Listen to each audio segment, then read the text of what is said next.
Banned from LinkedIn. Banned from Facebook. Now broadcasting from the jungles of South America. Find out everything they don't want you to know.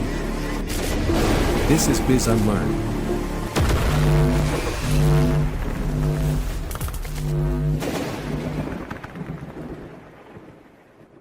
When I was young and Bill was young, we were raised by a group of men that bullied you. So when I got to boot camp, and everybody's terrified of boot camp, and nowadays they got safe spaces, I was laughing through the whole thing because this guy was cussing me out, screaming at me, and I'm going, Mom does a better job than this motherfucker. Come on. All right, welcome back to BizUnLearned. Cowboy here again with Tim McKinnon as my co-host. And I've got, this one's going to be good. It always goes to shit. I got Mike Nagle with us, who's my old partner from a long way back, over 30 years, man. So we're going to get into some real BizUnLearning that we did over the years. And we were part of some really contentious mergers, and we were actually part of the largest IT merger in history. And we saw a lot of stuff and had to fix a lot of problems. And we were always on our feet and creative. So that's huge. So, why don't you go ahead and introduce yourself, Mike? I'm just Mike Nagle, just the guy that runs around with Bill back in the day, getting thrown out of every bar and hotel we can get ourselves into. Having people literally get hives because we were talking to them about how they were running their business. And yeah, that's pretty much it. That girl's name, Lisa? Yeah. I think it was, yeah. Lisa, I forget her name now. Yeah. I hope she doesn't see this because she'll probably sue our ass. That, and I was like, so what? And it's like, we left the room and you left her with fucking hives, man. She broke out. Her neck and her face was just hives everywhere. So let me get this straight. So you guys are going to the bar, giving people hives. Was it just an interrogation on their business? She wasn't in the bar. This was an actual business meeting. Yeah. We were talking to. Oh wow. We were in her office. No, we were in a conference room, and we're talking about the projects that we were going to cut. And she started defending them. Bill goes not off on her, but just explains in a very logical way why we're wasting money on this stuff when we could be doing it something else and make more money. And she just lost her shit. She broke out in hives, and she was just furious. And that was meeting one. And then from there, we were actually in a meeting, and I don't know, maybe it was me. It said, some people just need a good killing. And you could just, the whole room just stopped. We were in Marlboro when we did that. Yeah, Marlboro, Massachusetts. So we left Texas and went to Massachusetts. And she was like, we do it this way. We do it this way. And I reached across her damn desk and grabbed a hold of her badge, and I'm like, it looks like that motherfucker says HP to me. And I was like, I let it go. And I'm like, we're going to do it this way. That was compact then. We weren't HP at that point. Yeah, we weren't HP yet. It's interesting to see how soft people have come in my line of work. I'm always a contractor with my group, and when they call me, there's a problem in sales or capital origination. And I've been on a lot of calls where it's the truth comes out and the boss is there in the call. And typically they don't get hives, but they go into like, just shut the SDFU, shut up and take it mode, right? So I'm sure it's pretty similar back then. Mike was great, man. We'd go into a room and this guy's like, I'm a PhD. And Mike's like, you're a post-hole digger? Yeah. Post-hole digger. Matter of fact, when that was made, that statement, we were going into Marlboro, and there was a team of white guys digging a hole. Yeah. And Bill was like, stop the car. Why? I've never seen so many white guys. We got Mexicans for that. That's how the day started. And then it just went downhill. I'd be No, I so, think so I think yeah. Go ahead. Tell me a bit more. Yeah, so let's just start with tell us a bit more about you guys are at Compaq. I think the audience would like to know more about what you guys got called in for, more specifics, and then it sounds like these are kind of preliminary calls, or you've done your work, and then you got to kind of hone in on these people when you get to meetings, or how did the process look when you guys were getting involved? okay. So what happened was, Compaq bought out Digital, which was 10 times the size Yeah, of 10 Compaq. times. Yeah. And so, And that anyways, was we came they to bought Tandem. So it was a whole it was a series. Tandem, of one some Tandem, mergers. Compaq, Digital, and it all Yeah. went under the Compaq umbrella. And we weren't part of the PCs; we were part of the enterprise stuff. And so what And it now was is, Digital is the guys back in these days who were doing the titanium, which was sold to Intel. So that's back in these days when it was first going. so what ended up happening was, we bought this huge ass company that was hemorrhaging money. Oh yeah. And then we had our manufacturing Compaq in Fremont. And so what they wanted to do was move some of this stuff and combine it so we could get some, benefits of The volume word out synergy. And Yes. so Bill was the lead project manager and I was the manufacturing engineer. So we worked as a team. And so what we did was we were handed a list of all these projects that are all over the country. And we had to go verify if they were worthy. If they weren't worthy, the other part was, do we move them to Fremont or do we move them to we contract were going to manufacturing? Air Scotland at the time. Yeah. Yeah. Which I never got to go. And so we went through our whole list with our boss, who was absolutely insane. And they just started sending us up to Nashua to go see what's going on. And then we Did you ran have any into... nicknames for the boss that was insane, or no? No, you don't have to nickname him. His name is Barry. Yeah. What else are you going to do with that? He used to look at our buddy and he goes, just exactly when did I lose control of this department? And he was like, do you remember the day you hired the two of these guys? That would be the Yeah. day. Did you ever have control? Should have said no. I don't think Barry ever had control. I think he had No. control before we got there, but Yep. he didn't know what he was doing. It was the tail wagging the dog when he got us. He had no clue what he was up against. And it was Neil that started the whole thing because he got us both in. Mm-hmm. And Neil just this calm, collected, old gray-haired guy that he barely ruffled the feathers. And then he said, oh, these two guys would do great. And I've known Neil since I first moved to Texas in '85. So Yeah. I've known him a long time. And I was like, why did you do this to this poor guy, Barry? Goes, I thought it'd be fun. Do you guys have any specific projects you remember working on? With some Falcon. details. Daytona. Falcon for sure. Daytona. Yeah, Daytona. That's the one. Falcon That's the was one the where big actual fuck up. yeah. That was $1 billion for Ericsson, and that was the huge one when we first went up there. I mean, it was $1 billion for Ericsson, and they were trying to fucking shit us out of fucking Falcon, and we were like, fuck you. So you got to understand, when we were doing this, we're fighting for plants to stay open. We're fighting for people to keep fucking jobs.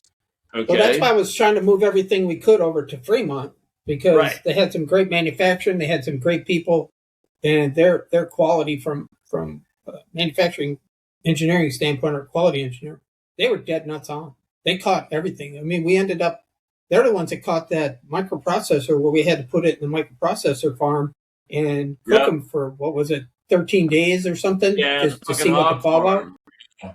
Yeah. Okay. And then they ended up, the Intel fixed it, but the batch we had was so horrible. We had like a 40%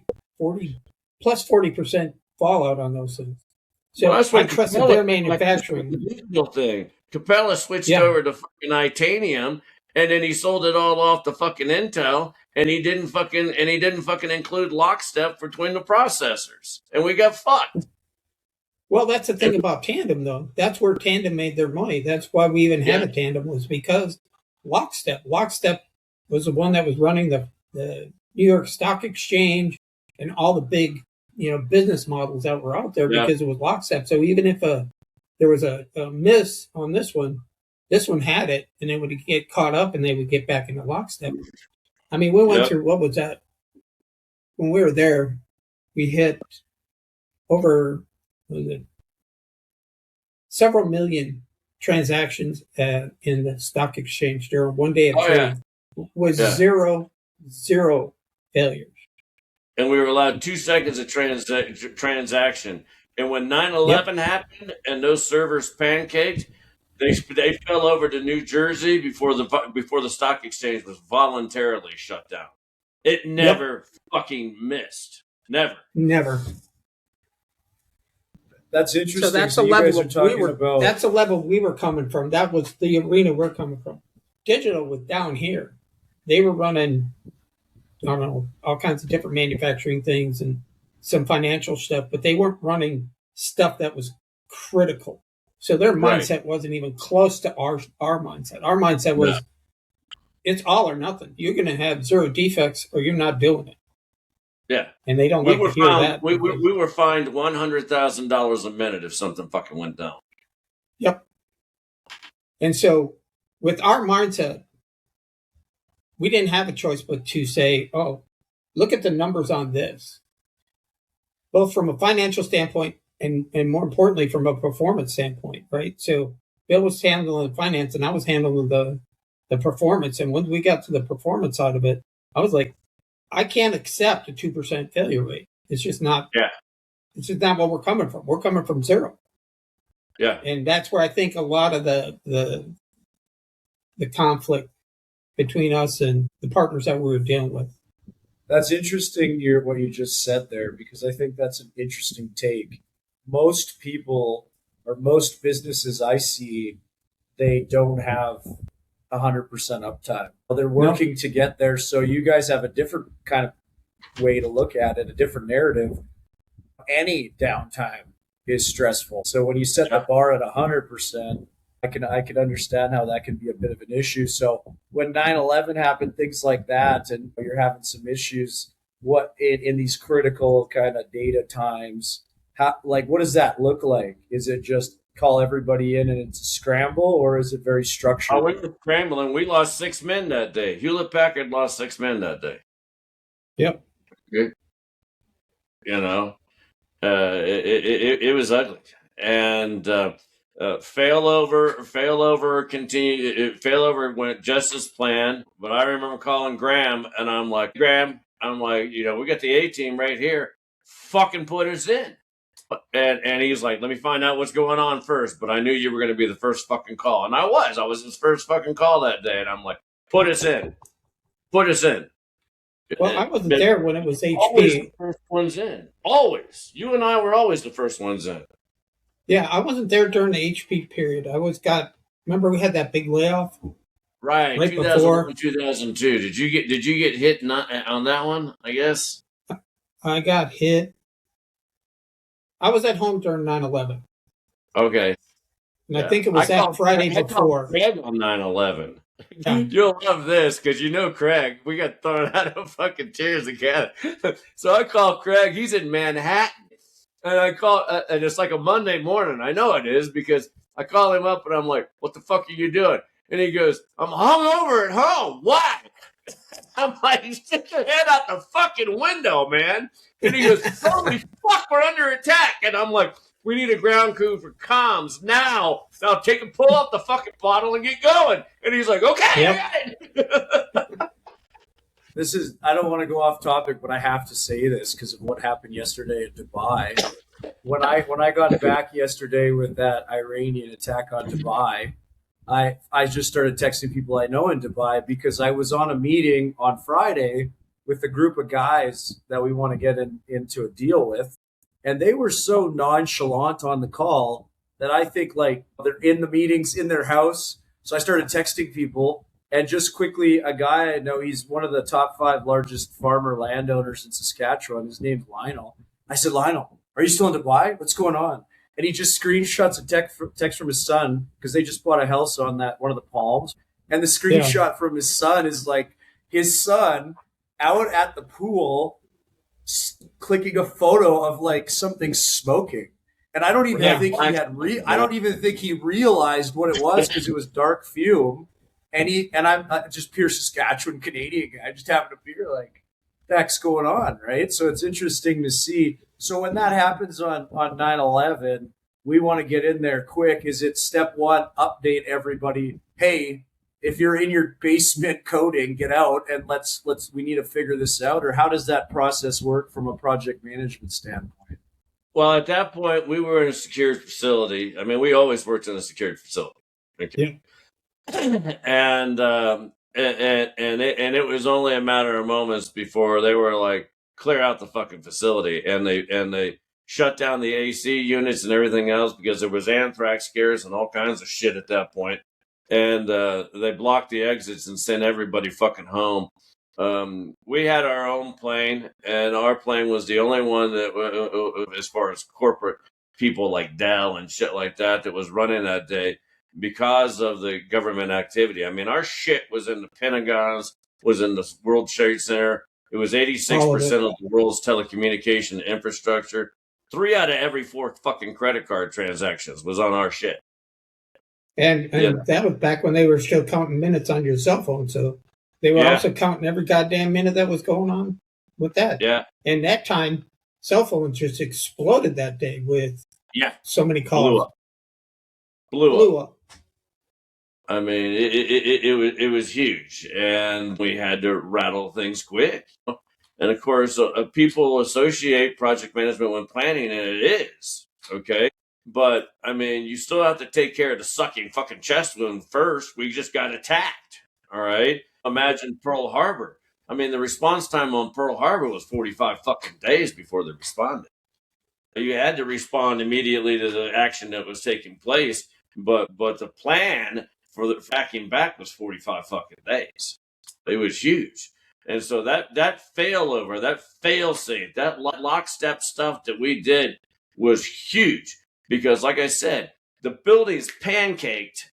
Our servers are inside it. It pancaked the fucking servers, and they had already failed over to New Jersey and kept going. Jersey didn't have a fucking clue as to what was going on. They're just trading away before they voluntarily shut down the exchange. Yeah, they didn't know where the stuff was being processed. They didn't see a crossover, not one bit, because when the way those servers are set up, they're lockstep with inside each server. But they're also lockstep with the remote, right? So when you transition over, it is seamless. There is not a misstep anywhere in that process. Nope. Not one fucking missed transaction. And so it was at a level of performance that was never seen at that time. And unfortunately, they fucked it up. And, it really hasn't been seen again since. But well, no, you know why? Because the accountants got involved. They got to start pinching pennies, and once they start doing that, you're screwed. Yep, you're absolutely screwed. I mean, out of 162 countries and over 160,000 employees, our group was only 3,000 employees. That was it. Yep. And one of them was a crazy fucking Iranian. I remember sitting in some class with him that we were talking about some HR class, and he toasted that dude. I don't know what the hell was going on. He goes, "Oh no, that's not right." And he argued with that guy on every time he'd pop up a new slide. Oh no, nicest guy in the world. Yeah. So I want to ask a question. We hadn't prepped for this, but let me get to it. Let me weave a bit here, weave out, weave back into this crisis management. I'm sure you guys have seen it. It's in recent news. There was a disagreement between the Department of War and the big company in AI, Anthropic. So for the viewers, I'm sure you're familiar with it. There was a conflict where Anthropic and the U.S. government, Claude got banned. So the Defense Secretary, Pete Hegseth, I think his name is, in the Trump administration, demanded Anthropic remove key safety guardrails from Claude so the Pentagon could use it without restrictions. Now, Claude came back and said things like autonomous weapons or mass surveillance. It ended, OpenAI stepped in. Let's not go that direction. Let's weave back to this comparison between 9/11, where enterprise infrastructure buckled after unprecedented stress. So the crisis was about capacity, redundancy, human coordination. Servers went down, traffic spiked, networks overloaded, stock exchange stops. And I would like you guys to talk about back then and looking at Anthropic. Is it possible that the Pentagon, in this dialogue with Anthropic, obviously Anthropic says we don't want you to autonomous weapons, but maybe it's more of safety and disaster crisis is why they need that power of the U.S. government. Is there a comparison there, maybe? Well, politically speaking, and I'm not a very political person, and I have very few opinions, private sector should not dictate military policies with what they were trying to say. No, we're gonna leave this on there. No, that's not your job. Your job is you got a product, we want it, we're gonna use it. You don't want it, you're going to keep it on there. We'll go find somebody else. We're going to give you, I think they got 6 months to anybody dealing with that company to stop and then find a replacement because we don't want private sector dictating military policy. It's just not, what ends up happening is then they can shut it off if they don't like what we're doing. And that's just, the government and the military have to do what they're doing because they would have shut down this attack on Iran, which, good or bad, those people are now free. And that was something that they had to go in and just, and the one thing about this current administration is we're not getting dragged into long-term wars. He hits and he's out. Hit it and forget it. I love what you said there. That was deep. And I think a lot of people don't think like that, especially when you watch the news. Private companies should not dictate military intervention. The government needs to decide, right? So I think that's something viewers at home that were against it originally, well, the government should just go get somebody else. This originally happened with Microsoft Office and Bill Gates before he stepped down. It was one of the reasons behind Bill Gates stepping down. An admiral went over and asked for the source code for Microsoft Office so that they could harden it for government use. And Gates refused to give him the code. And so they went with 3 admirals and they asked for the damn code. And Gates admitted that he didn't know the code because it was done in China. Okay. Oh, wow. And what happened? What ended up happening is government contractors ended up with Outlook email leaks for arms orders and every fucking thing else. And they got fucking shut the fuck down. Yep. Is that because, so I think what I'm hearing is it's because the government and the military, they own the downstream consequences. So if an AI system is used in a way that the creators warned against, whatever, it's a responsibility of the military. And so I guess if HP were asked to remove security protections in enterprise systems back in the day for speed or wartime use, do you think they would have complied just automatically? Is that just how it's supposed to be? But I think would have happened, at least in the compact days when I was there, that we would have taken what they wanted, upgraded a new version just for the military. The other one would still be private sector. And it's something easy as hardening Microsoft Office so that they could use it for secure transaction, back and forth. Cut off their own. Let them do that. Something that can interface, but this version is different than this version. And it would have been simple. But see, then they want to get into it and say, nope, we can't do that. Well, they didn't have the source code because it was in China, which automatically disqualifies you by most ITAR regulations. So what that bioinformatics today was HP. That was 9. Yeah. We had a middleware software called ZLE, Zero Latency Enterprise, that was used for retail outlets. So Target didn't have the same databases as their suppliers, and neither did Walmart and everything else. They didn't talk to each other. Well, this was the same thing that they found out with 9/11. Interpol didn't talk to the CIA. CIA didn't talk to NSA, yada, yada, yada. So they had this big problem. And so the 3-letter agencies called up our group, and CLE was a part of this to get them all talking.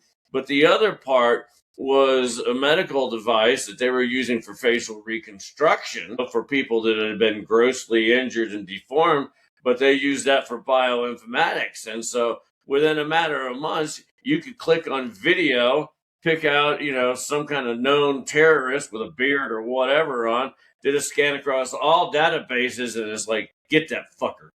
Okay. But that all came from our group. Yep. And it's a matter of slamming everything together and hardening it and making it happen. Yep. And secure. I mean, that you can't stress enough with having secure information like that. I mean, it just can't be easily hacked or misused in any way. But what happened after the damn merger is that the cultures are so radically fucking different.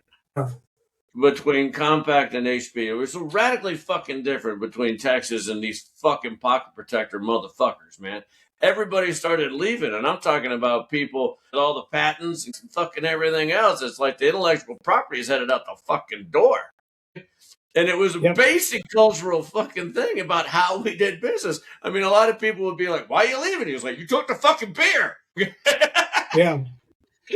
I mean, it was really true. And it's like, we have a way of working, okay?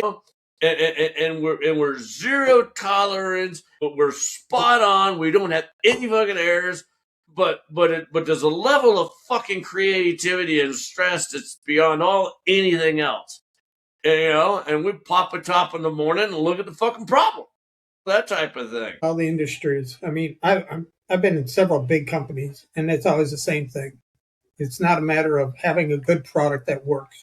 It's a matter of whose feelings are going to hurt or cross some cultural imaginary boundary when they lose sight of the fact that I don't give a shit.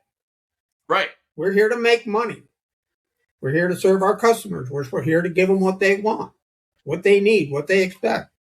They don't need all this other bullshit slowing it down, jacking up the cost, and then making it so useless that our customers can't even use it. I've seen that too many times. Here's an interesting topic because I want to lean into this decision-making speed.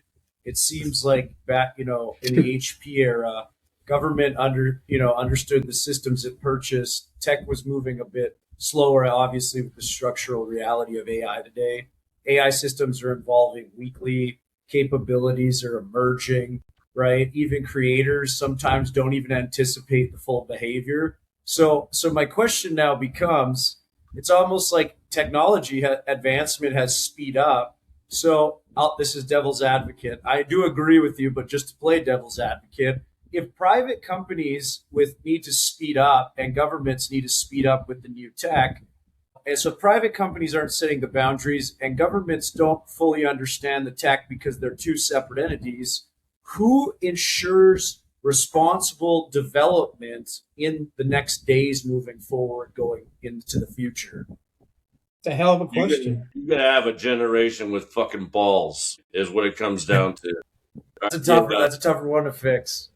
And back in those days, we didn't give a fuck. I mean, Mike knew my first wife.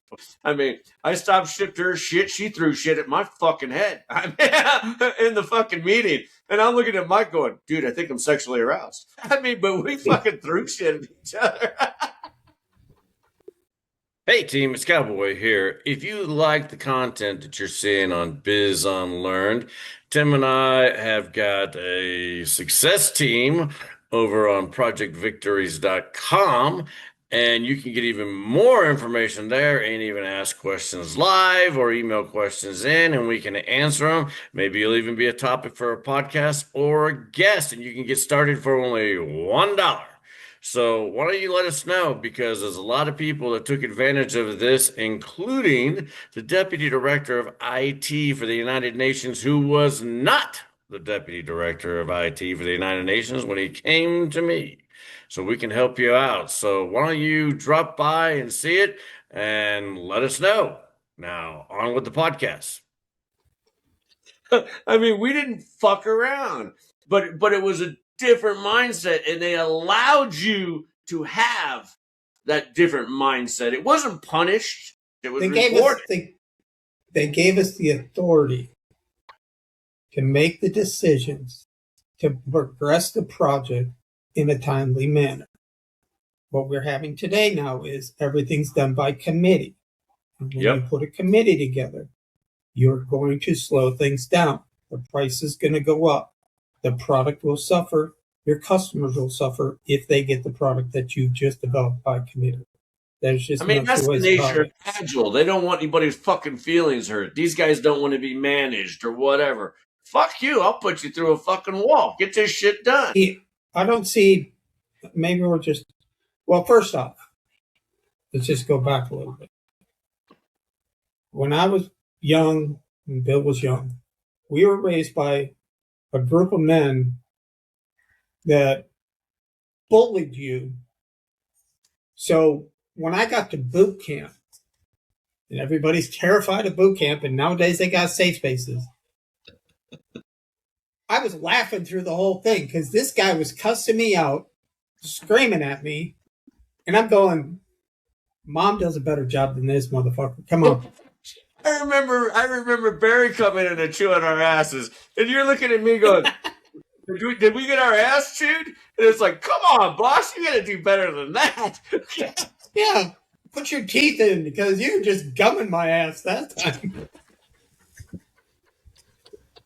That's one of the funniest things I've heard in a while. Back then we got bullied and yelled at. Now we have safe places. I think that's true. If I'm at work and I say anything not correct, people shit themselves. Literally, they just freak the fuck out. When we were doing this, dude, it was ruthless. You know, it was. Yeah, it was absolutely. But yeah, if you take Daytona, I'm going to say Daytona, the project we worked on.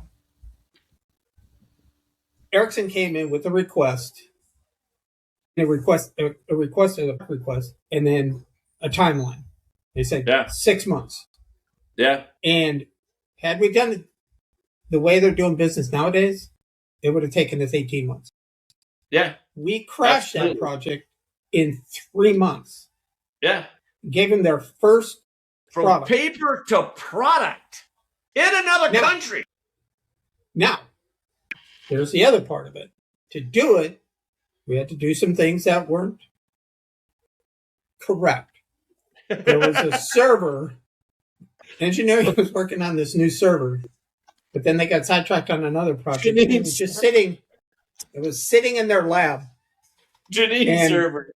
We wanted to use that platform for our product.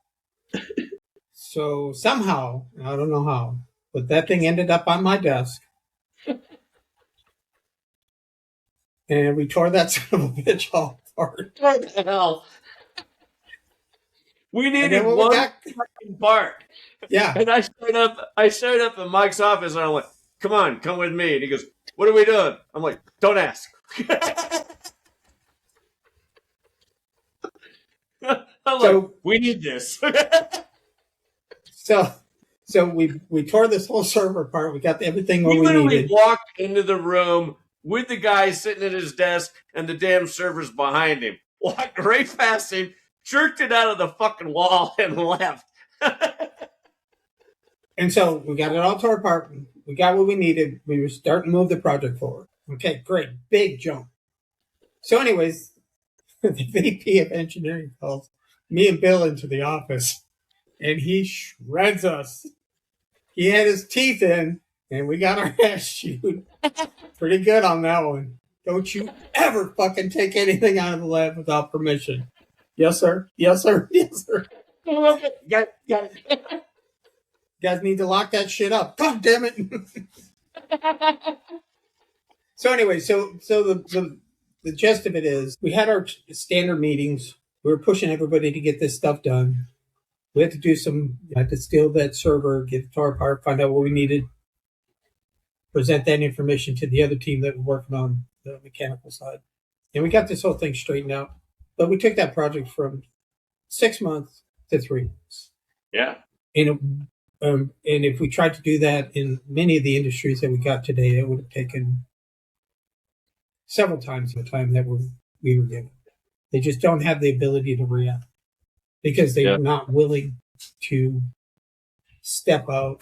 Now, our boss, when he heard that we got our ass chewed, he went up and told that VP and said, look, you don't chew their ass. That's my job. So he stuck up for us. And that's where, and he goes, these guys just got this thing knocked off in no time. Now, we had real air cover back then. Exactly. Now, when we had our closeout meeting, we went up to a restaurant in Round Rock, Texas, with the full team. Bought them a nice steak lunch at the Saltgrass. Yeah. Now, anyways, there was alcohol involved. We were requested to leave and never come back. Lots of alcohol. But I don't even want to go there because that's just. Don't go there. We don't want to get banned from YouTube. Oh no, this one. Well, no. Anyway, so we could clip it out. Yeah, we went up. We started off. We headed up to Nashville, so we flew into Boston. We met Craig. Yeah. Went to what's the name of that lobster place? Legal Seafood. Legal Seafood. Yeah. So we get there, and alcohol was involved. We were requested to leave. So then we leave there. I got the corporate American Express card. No limit. So we're requested to leave. So we go to another club that was another bar that was probably a couple blocks away because we walked. We got there. We were requested to leave there because Bill in his hat. So then we go to the oldest operating bar in Boston. And Cheers! No, I'm not even at Cheers. I'm talking, this is 4 in one night. So then we go to this other bar, and then a real pretty waitress or bartender there. And next thing you know, people were asking us to leave there. So then we go to Cheers, the happiest place in the world. We go in. Bill's fighting with his first wife on the phone, so he goes back in the pool room. Me and Craig go sit down at the bar, and there was 2 chairs here, 1 here, and there was a guy in between. Craig goes up, hey, buddy, move over. Yeah. Well, I'm dragging both these assholes out of the bar, up the steps, going, no, we're not here to fight. Yeah, fucking hockey players are pussies. And So then we fly to California the next week, and we got thrown out of, where do we get thrown out of? Black Angus. Yeah. Almost got thrown out of the hotel. Yeah. That's when I told the Dell fuckers they were sitting at my table. Yeah. So we're almost thrown out of there. So then the following week we had the big meeting up there so we've been thrown out of what am I about 7 or 8 now inside of 2 weeks. Yeah, it was starting to map out how many bars are left at that point that you can get into. Eh? Yeah, I don't know. I mean, I'm sure we missed a couple, but that was just the wide open. That kind of energy you need. Maybe not get thrown out of bars and all that, but you have to have that kind of. We were straight up the Cowboys, and the Cowboy culture seriously clashed with HB. But yeah, well, it did in every part of the country we went to.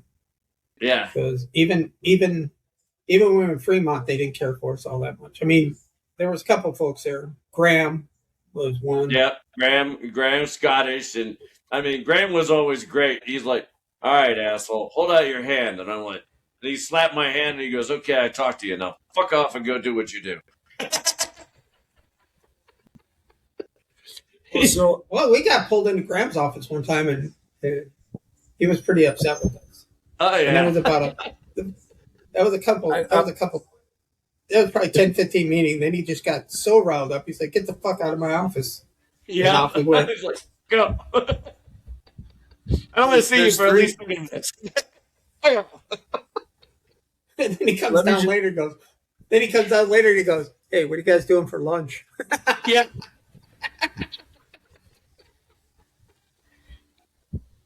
You want some There's dim sum?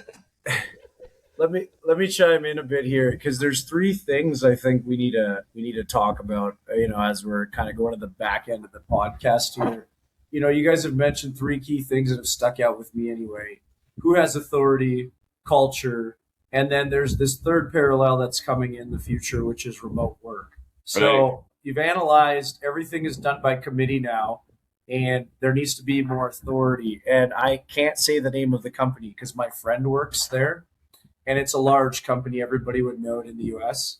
And you have to take photos in the manufacturing facility when you do stuff of everything from a liability standpoint.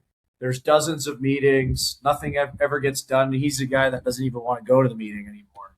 So, and not only that, I think that's a key thing companies need to work on in the future is in your HP era, authority and accountability were aligned.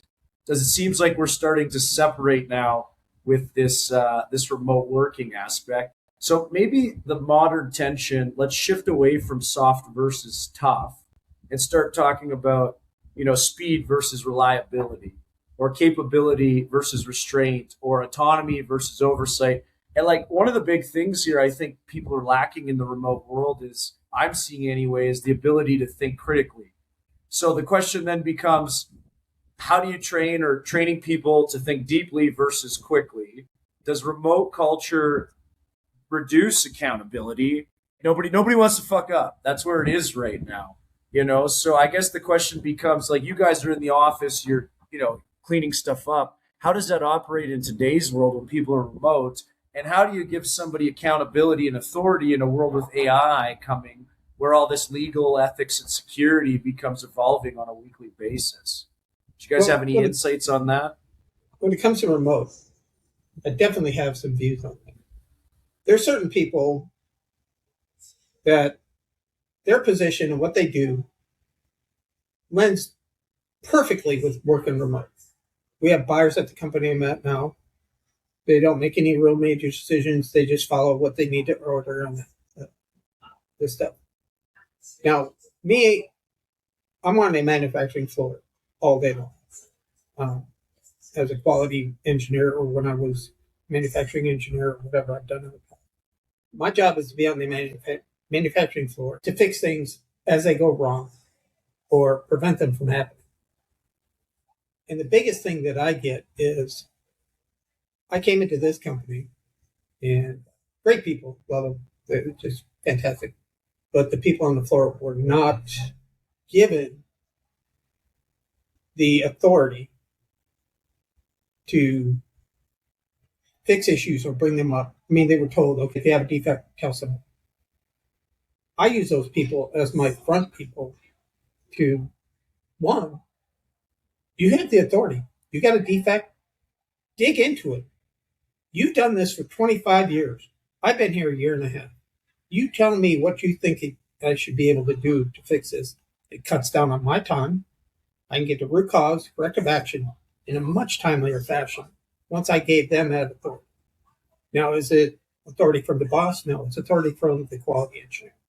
So there's varying levels of what kind of authority you're talking about. So if the big boss gives me the authority to give them the authority, that's perfect. If not, the whole thing falls apart. So there's got to be trust in your folks and given the authority to make decisions. If you don't do that, you're screwed. So working remote, certain jobs are good. Other times we need the folks there.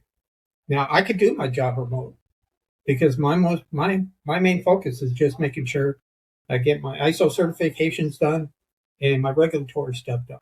I don't need to go in the office. And if there is an issue, I can pop in and take a look at it. But to be there on the floor, working with these folks, working with our suppliers, working with our customers, it's better for a lot of folks to actually be in touch with what's going on. I don't know if that answers your question, but let me chime in here because I think that applies to a lot of companies. I love what you said there, Mike.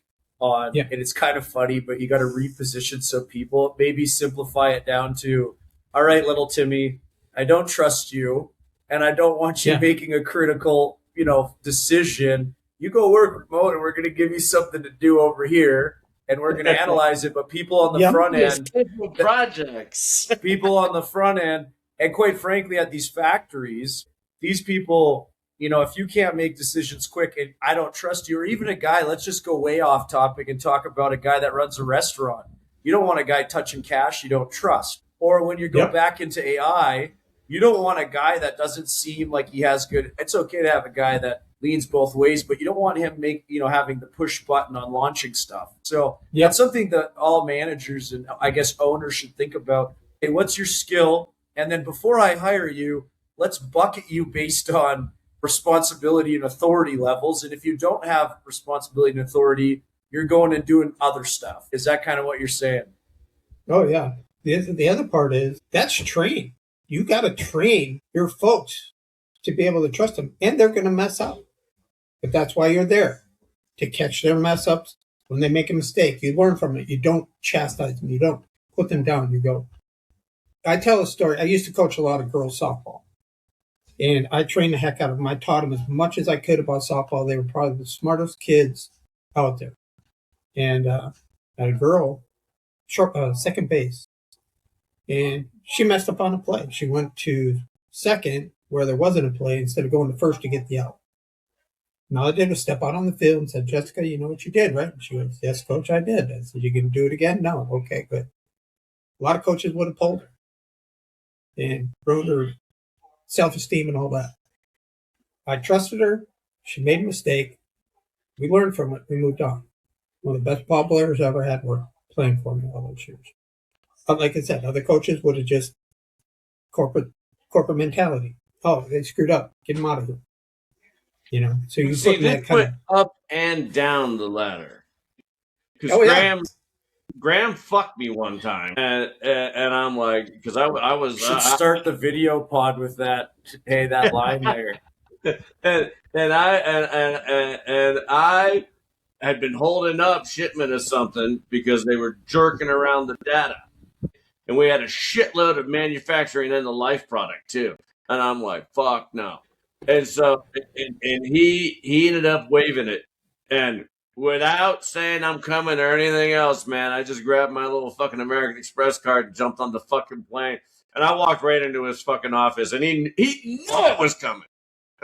I sat, the secretary just watched me walk right by and closed the door, okay? And I sat down in front of him, and it took him a good 30 seconds before he'd look at me. He just looked at his monitor.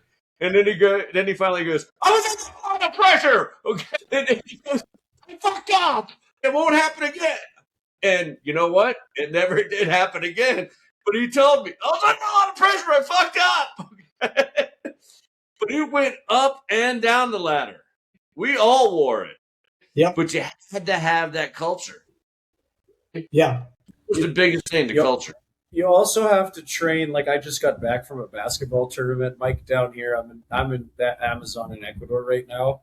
And so when I got to the club a year ago, it was 4 teams. Now we have 20. Basketball is going to be the number 1 sport in this country in a few years. And I coach U11 girls and guys teams, boys and girls.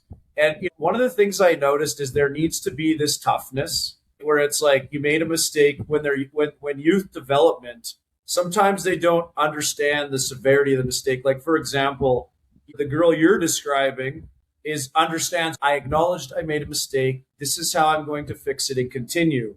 Sometimes people don't have that ability to understand, and especially when you get into younger kind of categories, you have to teach them the actual process on how to deal with mistakes. So I don't know if you guys, I don't know if you guys do that in companies, but if you got a guy that's just like, he keeps saying, yeah, I understand I made a mistake, but he keeps making them, understanding the severity and kind of actually improving on that. That's something that you got to focus on teaching as well. Nah, we didn't put up with repetitive mistakes. Oh, you did? Just get out of here. Go figure it out. It's Billy. I think, yeah, we didn't put up with repetitive mistakes. I mean, like fucking Bruce. That guy was a fucking useless piece of shit. Yeah, you know what we did with him? We alienated him. We just hear me out on this one. When it came to people making mistakes, we're hard to get along with up front. Me and you together. And so us coming in, charting full force, puts a lot of people off. Then that's when they're going to start making mistakes. So we eased up a bunch on some of the folks that were making mistakes, like over on the software side, when we were dealing with them, and they kept screwing up, and it wasn't. So we were like, okay, what can we do to help? So you got to give a little bit, give and take on that. But you also train people. Like anybody that works for me is going to get trained on. Yeah, we're going to make mistakes, but we're gonna take it to the next level. We're going to go to where we don't have any defects right now, or we're going to do whatever.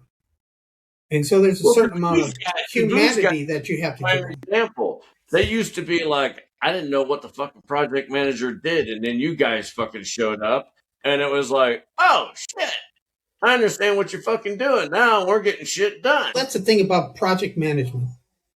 If you boil it all down to it, it's just being organized and logical. That's Absolutely. it.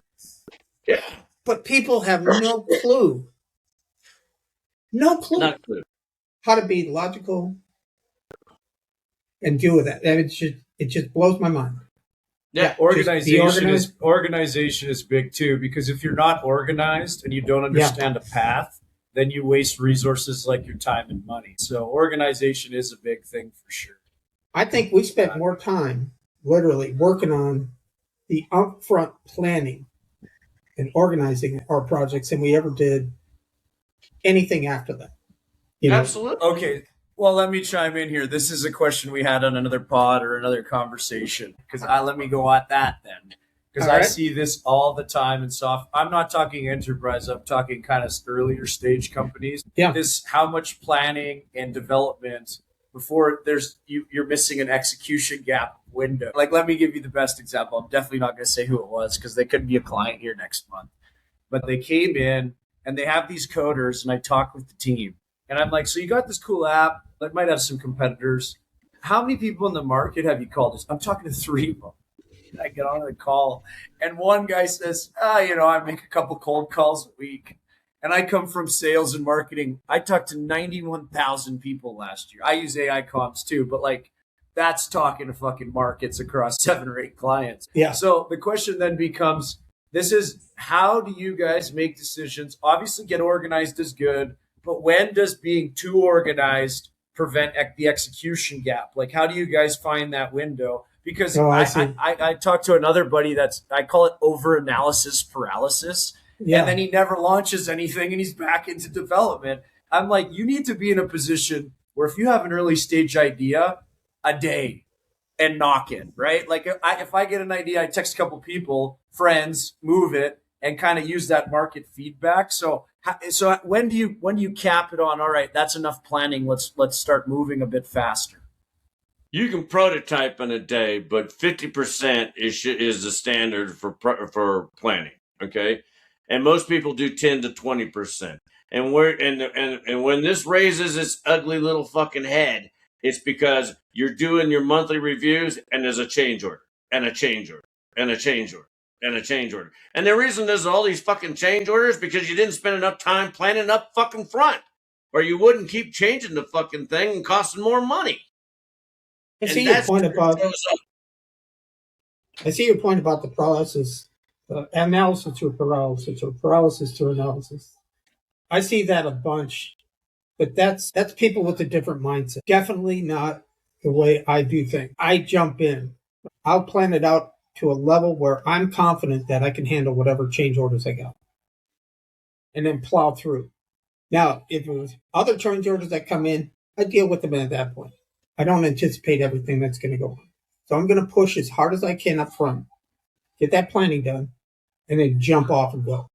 And once you get going, you're going to have issues. I mean, there's no perfect plan. I've never had a plan that didn't have. It's confidence level. So it's like, I think sometimes maybe people get into over analysis paralysis when get something quick. Once you think it's planned enough, what level of confidence do you have to go and fail quick and make mistakes? But that's your risk management. It's your risk mitigation.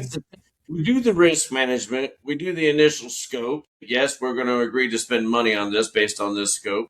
You got your initial marketing plan. Then you get a requirements document. What is it supposed to do? And then after we get a requirements document, we say, great, how are we going to do that? Meanwhile, we got an operating plan on how everyone's going to operate while we're doing that. And we lock it in and go from there. But you would be surprised at how fast this can happen with a seasoned fucking team. Because when you got people that have already worked together, bing, bang, bang, bang, bang. I mean, you're cranking it out. You say that about people you've worked together. Sometimes I've worked on projects with other folks that I've never worked with before, and they've gone off just as well because they had that same mindset we did. Right. So it's a mindset. I mean, in 2007, I was with a guy from Jabil, right? And the VP was like, I have no fucking idea what you guys are saying, but you seem to speak each other's language. So it's true. Yeah. If you're trained the same way. Yeah. Yeah. So we're coming up to the hour here. So we got a few minutes left. It's time for parting words and outro. I really enjoyed the conversation today, looking at now versus then in the tech world. We kind of reviewed some topics about authority, being an overanalysis paralysis, remote working.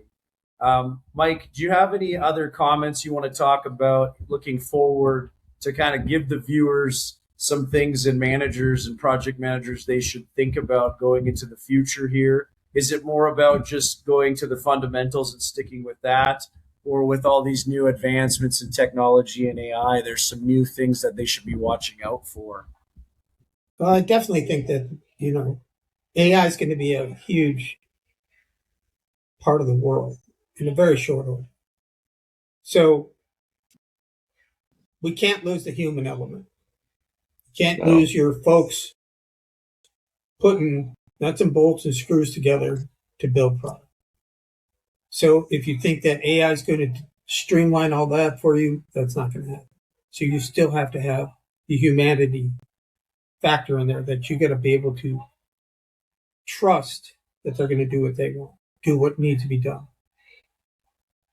and train them and give them abilities, to make mistakes so that they can grow. And then as far as the project management side of it, you're going to see a shit ton of stuff going. Hey, I need a project here, and they're going to type in a bunch of shit. AI is going to spit something out, and they're going to get headed down the path. But if they don't understand it, it's like, okay, you want me to rebuild automatic transmission. Well, here's your manual. Until I actually do that, get my hands in there and touch it, it's not going to be able to. So you're going to see that in project management. A lot of people are going to get all this crazy stuff on how they want to do it, and it's just not going to work. You're going to see a lot of failure up front until people start realizing you still have to think. You can't rely on the machine to think for you. And I think that's my biggest worry about AI. People are going to become reliant on it. And it's happening now. Yeah. They're looking at a hacking culture. I mean, I did a video for the website, and I said how to use AI in project management. You're not going to use it for planning. The fucking project's never been done before. Yeah. But I can take a fucked up plan with data and shovel it through AI and then say, what went wrong? And now I can use it as a tool. Yeah. But one of the things that really saved us in the day was the culture. And unfortunately, I think that's what's been lost. I mean, everybody's too touchy-feely. I don't want my feelings hurt. And it's like, fuck you. We had people throwing chairs at each other in a fucking meeting. Yeah. And nobody had any hard feelings. It's like, let's just go get a beer. It was a different culture. But Yeah, guys, this is Cowboy and Tim coming at you again. So remember to like, comment, and share. We love the love, and let's get her done this week. Thank you, Mike. Appreciate your time. All right. Talk to you guys later. Remember to like, comment, share, and hit the subscribe button. That helps us grow our channel, which helps us get larger guests.